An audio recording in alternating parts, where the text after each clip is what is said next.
Regular maintenance and proper care are essential for extending the lifespan of a micro-high-speed centrifuge and maintaining its optimal performance. Maintenance guidelines. Cleaning procedure.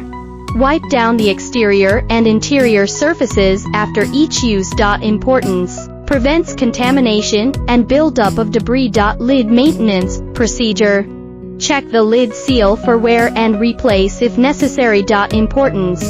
Ensures a secure closure and prevents leaks. Rotor inspection procedure. Regularly inspect the rotor for signs of wear or damage. Importance. Detects issues that could compromise performance or safety. Balance checks procedure. Always balance the tubes before centrifugation. Importance. Prevents unbalanced loads that can cause mechanical failure. Lubrication procedure. Apply lubricant to moving parts as recommended by the manufacturer. Importance. Reduces wear and tear on critical components. Calibration verification procedure. Periodically verify speed and temperature settings. Importance. Ensures accurate and consistent results.